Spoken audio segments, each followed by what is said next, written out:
I look at it as nobody just clicks a video about Young Dolph and Yo Gotti unless they really want to know. So welcome to Rich House Crime, you know, your home of true hip-hop crime channel. Make sure you subscribe if you have a good time here. This is part 2, Murder for Dolph, how Yo Gotti's crew was getting obliterated in Memphis. Inside, stay inside and get spanked is the title. We're going to continue. Make sure you guys go watch part 1 when you're done, and let me know where you're from in the comments. Let's get it. So this is when the beef, to at this point the fans and the world didn't know about, would hit the net and everyone would be up to tune. But according to Dolph, this all took him by surprise. Like, we're beefing? What? Since when? To Dolph, it all seeed like a cry for attention, and he really laughed at it and didn't take it seriously. Now, I mean, you already made your artist use my name to get some attention. I laughed at that. It's funny to me. Yeah. You see what I'm saying? Right. It's funny to me. But on top of this, there's a main reason why he didn't take it seriously. And that's because he says that for Yo Gotti's whole career, he's dissed people and tried to start beefs just to get popular. So in his mind, it's like, well, I'm just another victim of Yo Gotti's clout chasing. Okay. How do you get it first? How do Yo Gotti get pop and get some attention? Yeah. Nobody heard of him to win till he dissed 3-6 Mafia. Is this true? Oh. You had to use 3-6 Mafia and dish. I remember that. Some attention. Right. You made your artist use my name to get some attention. See what I'm saying? Right. And to conclude his message, he puts out his truth. Gotti is just hating on me because I'm successful. You hating on him because he wouldn't sign with you? Know what I mean? Right. You hating on him because he popping and he really popping and he's still independent. Know what I mean? Right. You hating on him because he really got M's and did the shit without no help. Now you might be thinking that this is all silly internet shenanigans, and it is, but in a city like Memphis, much less can get you slumped. Wow. Like once you go on the radio discussing the beef, or you walk through somebody's hood and diss them, yeah. All the squabbling is out of the window. This is not like other cities. When it's up, it's really up, and for really no reason at all, Dolph was now a major target in Memphis. Yo, you know what's crazy about the story is that if these two guys would have got together, they could have went on a major tour. If you agree, write agree in the comments. Bunch of people ready to crash out for Yo Gotti, as you'll see for the rest of the video. But either way, standing down or throwing the white flag was not in Dolph's character whatsoever. In fact, he would do the complete opposite, as he would drop one of the most disrespectful diss songs in rap history. Yeah, this was hard. I ain't gonna lie. This was fire. February 22nd, 2017. Don't play with me. Play with your back. In the song, he gets straight to business. That was Don't fire. play with me, Ho Gotti. You a hoe, man. You went from my biggest fan to my biggest hater, begging me to sign with you, but you know I had too much paper. To make matters worse, he disses Yo Gotti's big brother Jook by saying that he used to serve him, but now he calls him Big Sister. The song slaps, and literally the entire thing is disrespectful. Now so it makes instantly it would sense. go viral, Okay. and he had everyone in the remember country dissing Yo Gotti. On accident, I guess. Drop a rest in peace in the comments for Dolph, This man. was stop playing with me with all the threats. I'm not scared of you or worried about you at all. Please just get off my. Well, obviously, Yo Gotti was more than pissed, along with his big brother Jook, because his name was dragged into it as well. This was obviously a major power move by Dolph, but I'm not sure he knew what he was up against. Exactly. Or maybe he did and just didn't care. Why I say that? Well, now I have to introduce you to Yo Gotti's muscle and power in the streets of Memphis. Oh, okay. As you'll see, this was nothing to play with. Being a multimillionaire results in having ultimate power in a city like Memphis. That's because there's an infinite number of crash outs will slide for a small fee. It's really that simple. But on top of this, for Yo Gotti, he had family connections to a notorious gang in North Memphis known as the Trula Mafia. And although this isn't an organized gang with put-ons, DPs, squabbles, and all that, it's more so like crash outs that rock together and crash over anything. And when I say over anything, well, that's my segue to introduce you to some of their members. First, we have a guy named Justin Johnson, who's locally known as the rapper Straight Drop. This is a guy who's truly willing to sit down and do life for any reason possible. Wow. Why I say that? Well, that takes us to January 31st, 2017.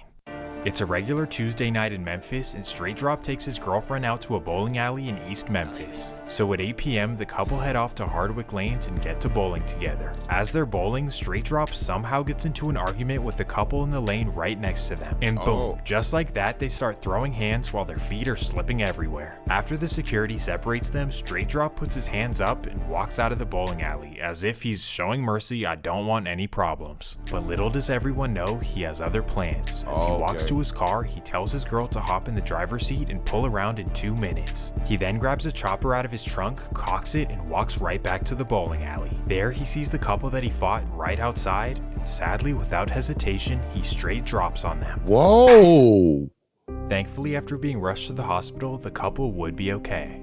And on top of this, later that night, police were able to get security footage and track down the license plate. They discovered that the car belonged to Straight Drop's girlfriend, so the first thing the next morning, they raided her house. At 4 in the morning, they busted into her house, put her in handcuffs, and what do you think's next? She understandably starts crying, and she tells the police every single thing that happened.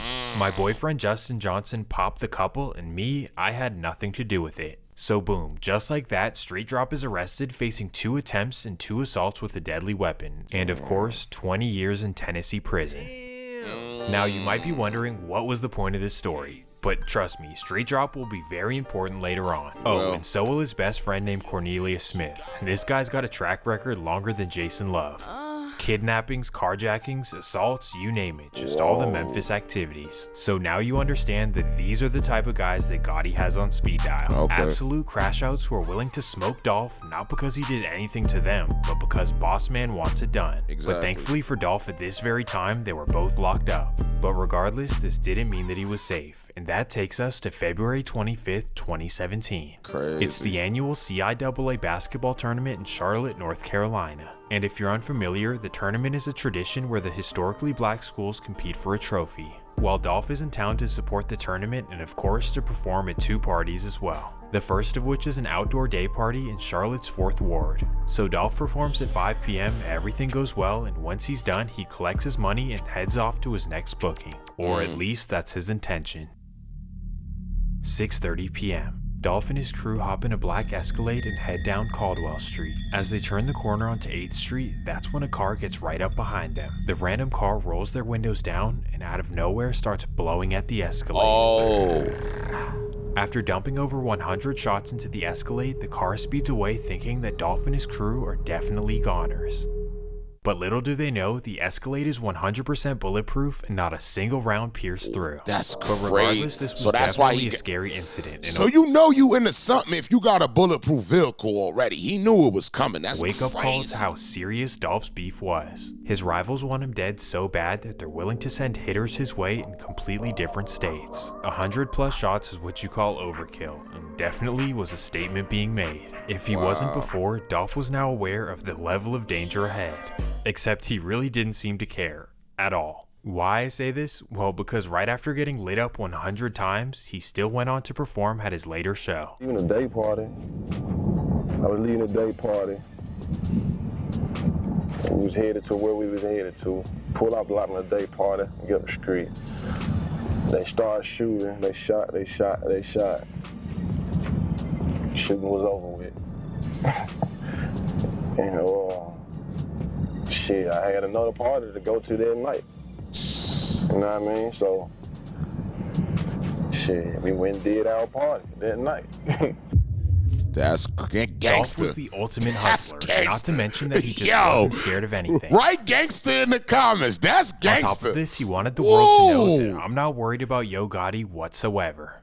Just a month after the incident, Dolph would release a song called 100 Shots, alluding to everything that happened. So basically after this, the whole world knew that Yo Gotti was thirsty for Dolph's head. Pause. Oh my goodness. Let me try that again. Yo Gotti wanted to spank Dolph. And even after this major failed attempt in Charlotte, they weren't done yet. Persistence, persistence, persistence. We're gonna keep trying and we're gonna find you wherever you are. And that fast forwards us 6 months to September 26, 2017. It's a Tuesday afternoon in Los Angeles and Young Dolph arrives in town for a show on Thursday. He lands around 2 p.m. and takes a limo with his crew to Hollywood where he checks into the Lowe's Hotel. Shortly after checking in, he figures why not go outside and do some shopping. So by himself with no worries, he walks down to Shoe Palace on Hollywood Boulevard. As he's approaching the store, a gold Escalade is creeping up behind him. That's when 2 men spot Dolph, hop out of the Escalade and run him down. They pop him up, run back to the car, and then speed away. Dolph knows that he's critically injured, so he runs into the Shoe Palace, flags down employees, and tells them to call an ambulance. Thankfully, the ambulance arrives in under 5 minutes, and Dolph is rushed to the hospital. Regardless, it's still very serious as Dolph is listed as critical condition. That's crazy. Bullets fly near the Hollywood Walk of Fame. Tourists ducking and a rap artist was hit and seriously injured.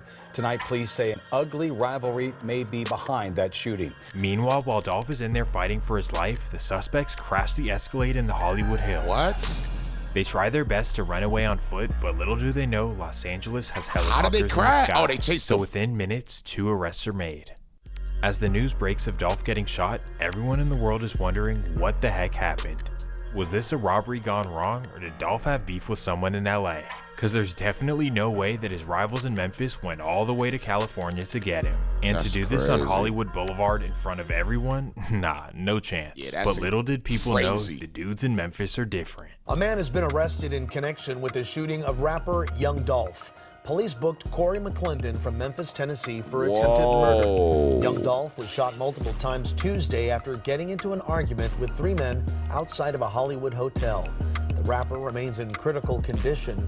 Bail for McClendon has been set at $1 million. Damn. So now the question is, who is this Corey McClendon from Memphis, Tennessee? Well, according to Los Angeles police, he's a longtime childhood friend of Yo Gotti. Oh. So this all but confirms exactly what this was about. At this point, Dolph is so hated that he can't even travel safely to cities like Charlotte or Los Angeles, California. Well, thankfully Dolph was able to recover, but this was yet another scary incident. Not only did his ops track him down all the way on the other end of the country, but they were also staying at the exact same hotel. That's crazy. This was very suspicious, but somehow Corey McClendon was able to beat the case 2 years later. Word? This was the second failed attempt on Dolph's life, and at this point, it's like, come on, give it up. First of all, from what we know... So you sent them over there the first time, they ain't get it done, all right? That costs money. Then you send them a second time, they get caught, then he get out. This is... The beef isn't that deep. It's just simple jealousy. That's it. And thankfully, for the meantime, the attempts on Dolph's life would calm down. That's crazy, bro.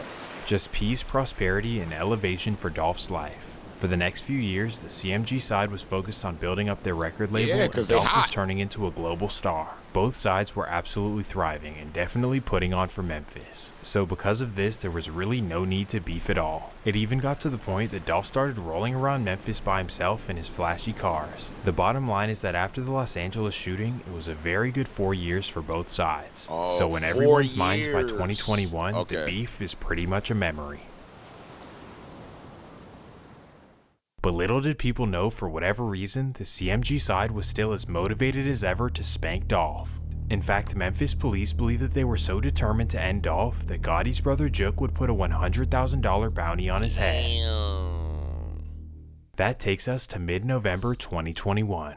Dolph is back home in South Memphis visiting family and friends and driving around in his signature camo-wrapped Corvette. Obviously, just being in Memphis alone is a risk, but driving around in the car that you post all over the I'm riding around in a hoop. Internet, straight my hoop. Goodness, man. Maybe he thought the camouflage would make him invisible, but that's really not how it works. Or maybe he just didn't think he was in danger and had no clue about the $100,000 bounty on his head. But unfortunately, the hitters from the other side know all about the bounty, and once they get word that Dolph is in town, they get ready to lurk.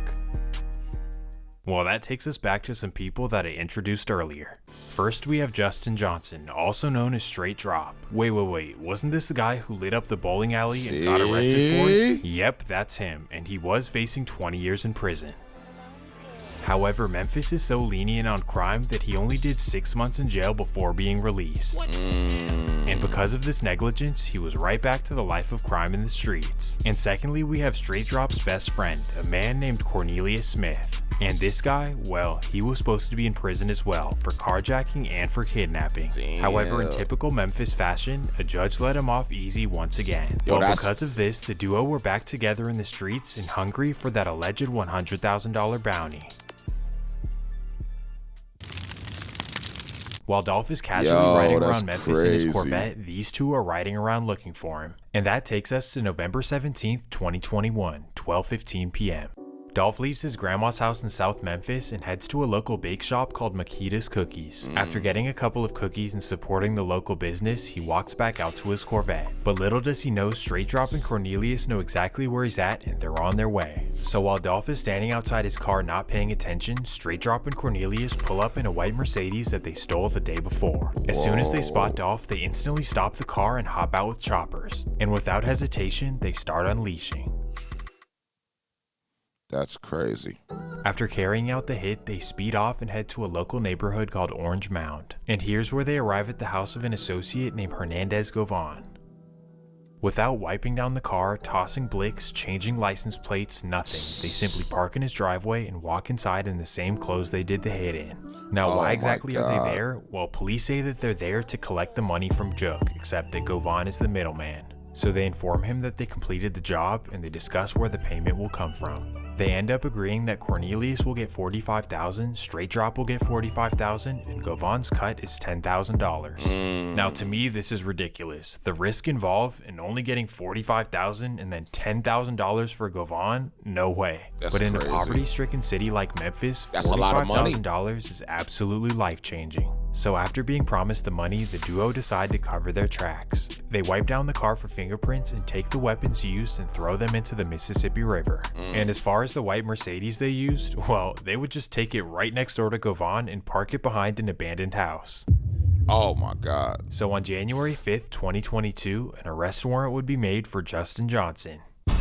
A breaking news update this afternoon. 8 days later. We're digging deeper into the criminal history of the man accused of killing beloved Memphis rapper Young Dolph. This afternoon, All right, if y'all want part 3, you already know what you got to do. Write part 3. Don't forget to go back and watch part 1 and keep this in order. Make sure you subscribe. Hit the top bell on Rich House Crime for your true hip-hop crime. And I'm out of here.